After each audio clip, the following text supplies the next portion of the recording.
Friday afternoon, and thank you so much for joining us on this edition of Border Report Live here from Harlingen, Texas, in the Rio Grande Valley of South Texas. My name is Rudy Mireles, and I am your host for this program. Joining us in just a little bit, we're going to hear from our El Paso correspondent, Julian Resendez, as that community remembers the 6th anniversary since the deadly Walmart shooting in El Paso. And we're also going to hear from Sandra Sanchez, who's covering a whole host of different topics that are of incredible interest along the border here. But first, we wanted to start with some breaking news right off the top. We've got the latest immigration apprehension numbers, the border crossing numbers, and Border Patrol agents all along the U.S.-Mexico border only apprehended 4,600 migrants trying to make their way into this country last month. That's July. Now let's take a look at some numbers historically and what that means to put that into context.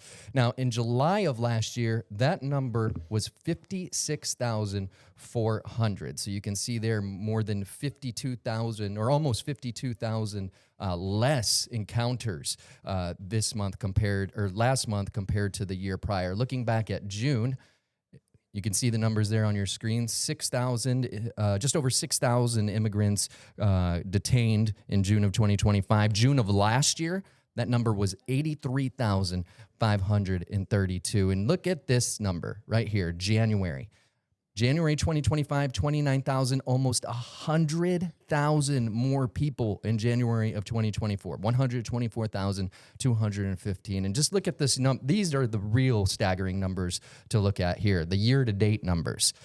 So by this time last year, Border Patrol had encountered more than 1 million immigrants more than they have so far this year. 218,263 migrants apprehended at the southern border this year alone. Last year, over 1.3 million. Now, in the same period last year. Now, if these numbers continue, apprehension rates are looking to drop about 85% in this fiscal year. Now, moving on to our next story, it's been 6 years. Sunday will actually mark 6 years since a mass shooting at the Walmart store in El Paso, Texas. The gunman, who was a 21-year-old coming from a ways away from El Paso, shot 45 people, killing 23 total and injuring 22 others. Our El Paso correspondent, Julian Resendez, was there covering this from the scene, and I wanted to bring him in now. Julian, let's start with just what you experienced that day of the shooting. Really, let me tell you, it was a Saturday morning, and I was just working, covering a speech by the local congresswoman. We were in a high school auditorium, and then all of a sudden, somebody comes up to her, whispers, and then she utters some words that really took a hold of all of us. And that is, folks, we got to suspend this. There's been a mass shooting at Cielo Vista, which is a local shopping center. I was just frozen in place for about five minutes, trying to comprehend what was going on. Because you just don't see this type of violence in El Paso. You hear about it across the border in Juarez and other places in Mexico.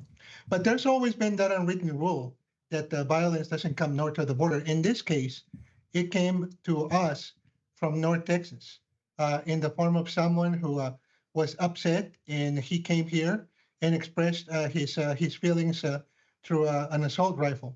So after the shock, and everybody in that auditorium was in shock. After the shock, I got up from my seat, went to my car, and drove all the way to the scene of the shooting. I got there as the last ambulances were leaving the parking lot. And I got to talk to several of the employees, as the surviving employees, as they were being escorted into the from the Walmart where this happened to the nearby Sam's, just a few yards away. And to tell you the truth, I did not see much crying. I did not see much screaming. Everybody was feeling the same thing that we felt a few minutes later at that auditorium, just shock. What is going on? What just happened? It was just a feeling of shock because this is not supposed to happen here. You know, it's interesting. You mentioned that, typically one would expect that violence to come from the south, but it came from the north. What North Texas specifically, what was the community, what has been the talk in the community since that? I mean, I know it's been almost 6 years, but when a mass shooting like that happens, that wound stays fresh for a long time.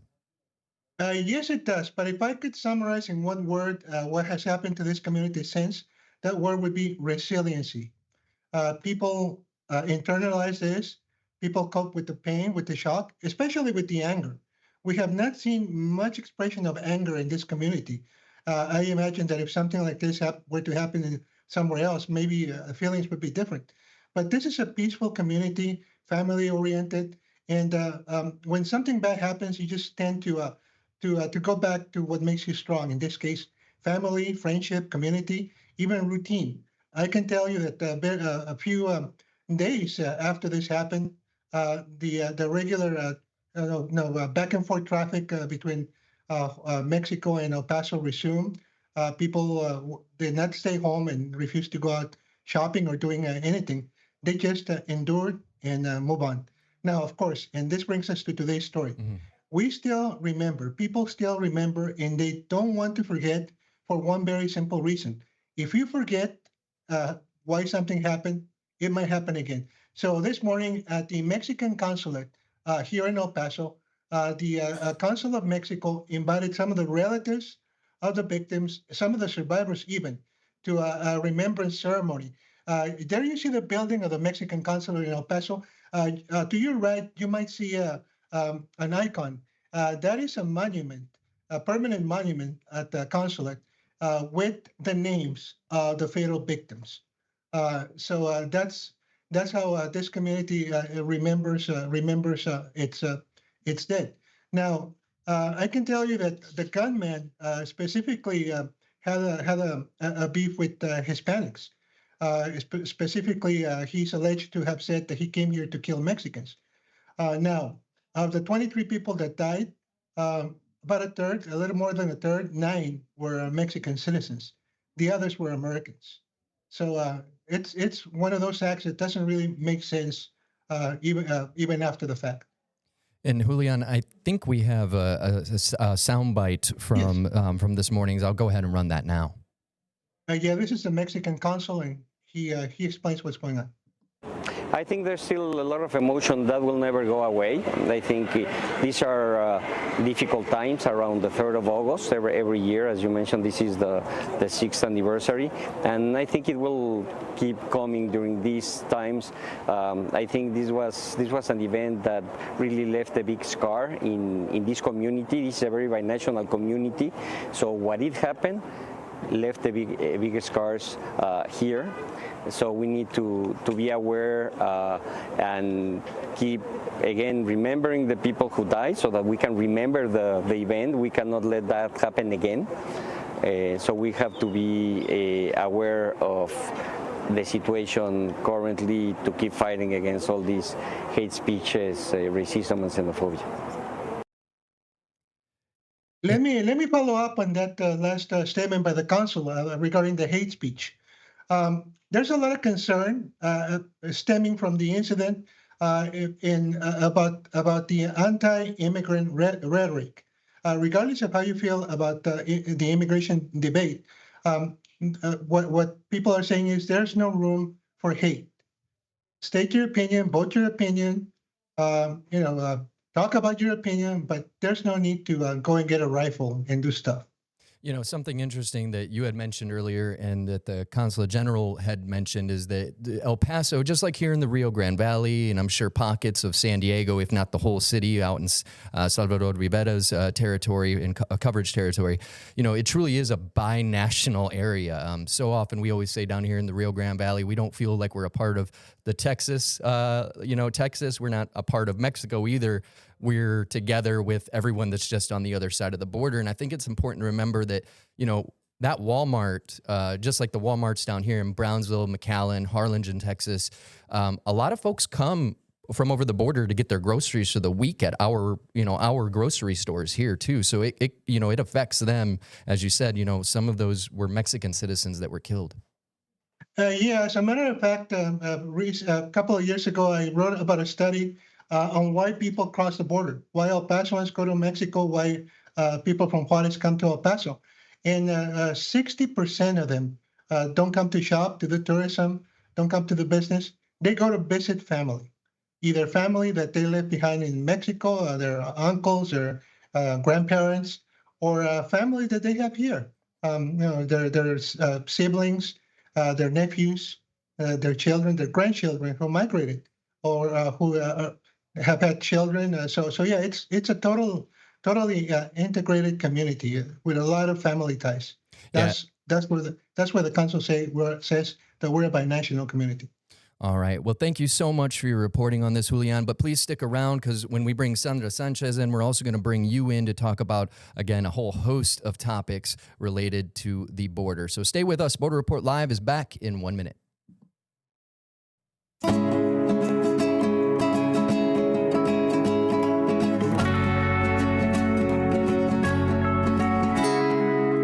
And welcome back to this edition of Border Report Live. My name is Rudy Mideles, and I am your host here in Harlingen, Texas, in deep South Texas, along the banks of the Rio Grande and the Rio Grande Valley. And joining me right now, we have South Texas correspondent Sandra Sanchez. Sandra, I wanted to start with this story that I found interesting, because you have another story that's very related to this, and it's a pretty interesting car smuggling story. Federal agents in South Texas have arrested a man accused of stealing rental cars and then selling them in Mexico, just on the other side of the border.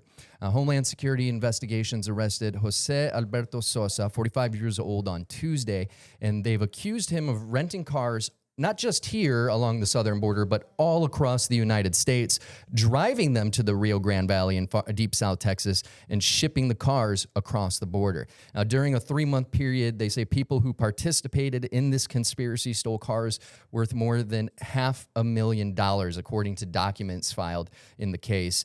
Sosa reportedly received $1,000 for every car that was crossed into Mexico. And if he's convicted, he's facing a maximum of 5 years in federal prison. Now, I found this interesting because, you know, what goes hand in hand with your car? It's fuel. Fuel, right? Exactly. And tell us what you've been seeing. Yeah, today I have a story on borderreport.com about fuel theft. And this is something that my colleague Julian Resendez and Salvador Rivera have written about before. But we had a massive sting operation by Mexican officials earlier this week in Reynosa, Mexico, in a little neighborhood called La Escondida, where Mexican officials confiscated 1.8 million liters of stolen crude oil. They also found 9 tractor trailers, 12 motor pumps, 39 fracking tanks. I mean, this was hardcore. 2 power generators and an industrial sweeper. Mexican officials, you know, this comes as U.S. Treasury Department officials in May warned people on the Southwest that crude oil was being stolen over the border and coming to the United States.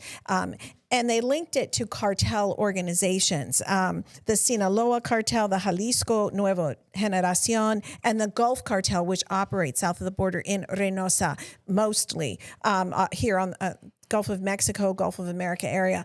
And so what they're saying is they're stealing crude oil from from Pemex, which is the state facility there, and they are bringing it to the United States. And they warned that, this is a multi-billion-dollar enterprise. They're saying that it's a new form of revenue source because, as you mentioned at the top of the show, the numbers of human people being trafficked across the border is extremely low, lowest in numbers we've seen so far. They're looking for newer other forms of revenue, whether it be cars that they're taking, chocolate cars, whether it be crude oil that they're stealing. I mean, they're very creative, as Julian could certainly jump in here and talk about. But, this I think it's called huachicoleo, is the stealing of this crude oil. And, the Attorney General's office is the one that released the press release on this Sunday, and saying that, this is a very sophisticated trade-based money laundering scheme, as U.S. officials, that's what U.S. officials call it. But Mexican officials have jumped in there and, they want to safeguard their oil interests. Right, Julian? Sandra, you hit it right on the head. As the cartel, the migrant trafficking rise up with the cartels, they're going back to other activities. Obviously, drug trafficking is always a staple, but there's this other activities such as fuel theft. And we don't have much fuel theft in this part of the border, but I'll explain why. Because out there in your sector, south of the border from South Texas, there's a huge petroleum producing facilities out there in Tampico, and then a little bit further down the border in Veracruz. So I can see why they would be hitting the Reynosa, Tamaulipas area so hard. Now, I do have a question for both of you, and Sandra, we'll start with you. I've heard of like the fuel operations, the refined fuel already being sold. This is my first time hearing about the crude oil being smuggled. Is it typically crude oil, or is this something new? Julian, is this new? Because, I actually had to look up the chemical composition that the Attorney General's office was explaining. What they were actually had confiscated hydrocarbon oil, which is basically crude oil. And it was talking about it was an easier form to smuggle across the border, more concentrated, I believe. Mm-hmm. Yeah, Rudy, to answer your question, you get in both types of theft. Okay. Number one, out there in that region, it's really kind of easy to find the pipelines, tap into the pipelines. But you also have another type of theft, and that is of the refined product. And this is even simpler and more violent. You just stop the truck drivers carrying the finished product and hijack their cargo. So both forms of this theft are going on. Now, this theft that happened here in Reynosa was just south of the convention center in this cultural park in this neighborhood, literally across the highway and just south of it. I mean, this is an area that people come. It's a convention center, right? It's a very populated area, and you should see there's videos and pictures that they posted on X, and it's just amazing the operation that they had going there. Yeah, it sounds like they had a whole refinery that you would see on the way north to San Antonio from here in the Rio Grande Valley or something. I mean, you said they had whole tanks machine. It's incredible, and it makes you wonder how long it took to get that operation going. That clearly didn't pop up overnight. Probably not. And if it could be seen by ordinary people, why did the authorities not see it? Yeah, that's another great question, which, I think, Sandra, you said it's Pemex owned, which is that's a state-owned fuel? Yes. So it's really hurting the Mexicans who pay taxes, and it's hurting the Mexican economy. It's also hurting U.S. oil suppliers because it's diluting the product here, diminishing the product. It's changing the exchange rate for oil here. It's affecting the industry both north and south of the border. So, the DEA, the FBI, the Treasury Department's Financial Crimes Enforcement Network, they're all involved in this. And they're all warning people north of the border, be wary. And also they're saying shady oil brokers are helping to perpetuate these crimes. Yeah, that's what I was going to ask you. I mean, it's, you can smuggle it across the border, but they're not just dropping it off at the Rio Grande and saying, like, whoever gets it, gets it. I mean, there's got to be a connection on this side, on the north side of the border, for them to actually sell it, right? And it's all about money. It's all about, who you can get some profit from. So yes, absolutely. And, but this is one example where Mexican officials are coming out and saying, we stopped it. Yeah, it's very interesting. And it's also interesting this is, I think, the third or fourth thing that we've talked about in the last 2 weeks that's a new revenue generating stream for the cartel since those numbers are down. And just to go back over those numbers again, because they're just playing such a role in everything that we're talking about in this segment. It's last year, more than 1 million people, 1.3 million people were caught crossing the border, and those numbers are now down to, 1 million less, more than 1.1 million less, 218,000 this year alone. So it's, I'm not sure, but I assume that we're going to be hearing more stories like this across everyone's sector. Yours, Julian, ours down here in South Texas, Sandra, and I'm sure over there in Salvador Rivera's San Diego sector as well. I mean, it just seems like you guys are bringing something new every week on these revenue streams. Well, the cartel are extremely creative in their revenue streams. So yeah, there's always something to tell that they do. Now, just one last question before we take another quick break. I did want to ask, is the U.S.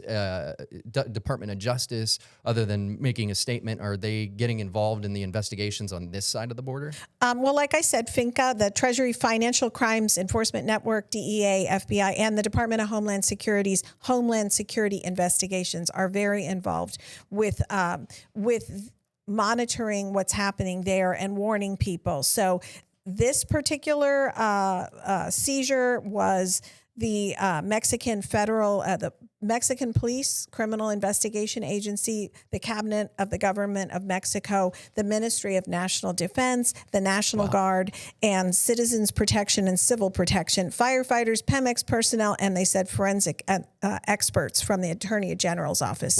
So it was a whole host of Mexican officials. Yeah, I think on both sides of the border there, I think you named off about 35 different agencies. So they're taking it seriously on both sides of the Rio Grande. They are. All right. Well, stay with us, folks. We're going to talk about a few more things as we come back. Border Report Live is back in 1 minute.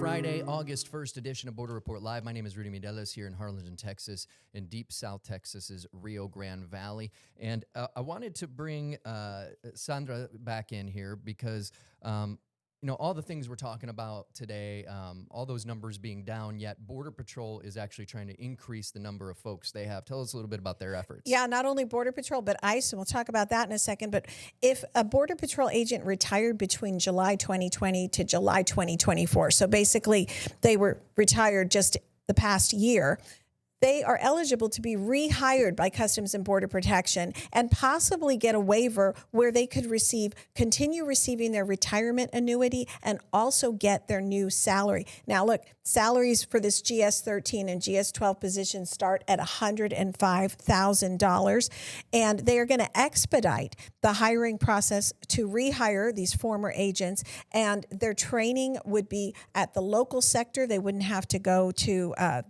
the federal training facilities in New Mexico or in Georgia, because they've already served, they've been through this, and basically Border Patrol wants to add 3,000 new agents. They've been struggling to add to their ranks under the budget bill recently. They got millions more dollars to hire more agents, and so this is an effort to entice them. I mean, who wouldn't want to collect a retirement as well as a salary at the same time? And now, they're not guaranteed to get both. They say they may receive it, but all the links, all the indications, it looks like they intend to issue these waivers and allow these agents, rehired agents, to collect both as incentive to come back to the force. And you said these are like GS-12, GS-13 positions, correct? They are, and they're in 6 different sectors, including here in the RGV sector. They're looking for, which would also be the checkpoint in Falfurrias, the Del Rio sector, which includes Eagle Pass, Laredo, the Big Bend sector of Texas, which is way out there, kind of Marfa, Presidio area, and then you know what? There are some other sectors you wouldn't even believe: New York, upstate New York, Minnesota, Montana, Maine, Washington State. So, it doesn't necessarily have to be on the southwest border. And like I said, they'll expedite their hiring. So those GS-12 and GS-13 positions, for folks, a little bit of context, your average government employee is typically, we're talking GS-7, GS-9 on the higher level, higher end. So, that's about 11. There's a GS-11. So, about 2 ranks above, the average employee. We're talking management positions at 12, 13 levels. Border Patrol agents have typically made a very good salary, 6-figure salaries. It has always been a rung from into upper class, middle class for a lot of families that have been struggling here. It's not an easy job. It's a hard job. And before, and I want to bring Julian in to talk about it, but ICE is also offering a $50,000 signing bonus because they're trying to hire 10,000 new agents. But going back to Border Patrol, what are you hearing about getting people, how hard it is for people in the field as they're experiencing what it's like to make some of these arrests of migrants that they're coming across, Julian? A couple of points for background. Back in January, when we knew that President Trump was going to take over, I talked to a former Border Patrol chief from El Paso and from Tucson, and he said that in order to achieve the number of apprehensions and deportations that the president was shooting for, it would be necessary at some point to incorporate the Border Patrol, even if it's in a assistant role. And these are guys who already have a lot of experience, and maybe they don't have the specific training that you need as an ICE agent to apprehend someone, to find and apprehend someone who's in the country illegally, but they certainly can provide a temporary backup to the ICE agents. And that brings us back to why the government is offering such a high bonus for ICE agents. Sandra? Yeah, no, I mean, it's obvious they need to fill 10,000 positions. You know, it's a controversial position. It's a dangerous position. They've been under a lot of, people are, protesting against them. It's not necessarily a popular position, but $50,000 signing bonus or still collecting retirement and a new salary, it's a lot of incentive, right? Oh, yeah. All right. Well, thank you both so much for your reporting today. Sandra Sanchez, Julian Resendez, appreciate you all very much for joining us. Before we go, I want to remind you to check out our partners at Political Power Ranker. It's a weekly show tracking the movers, shakers, and rule makers in American politics. This week's episode focuses on the North Carolina Senate race with a preview of 2028 in the Tar Heel State. Raleigh's Russ Bowen is joining Nexstar's Director of Political Content, Chris Berg, and Director of Emerson College Polling, Spencer Kimball, to see who's up and who's down in the world of politics based on data. So make sure to check it out. You can find more at abc27.com or your local Nexstar station's website. And that is going to do it for us today. Thank you so much for watching. Have a great weekend.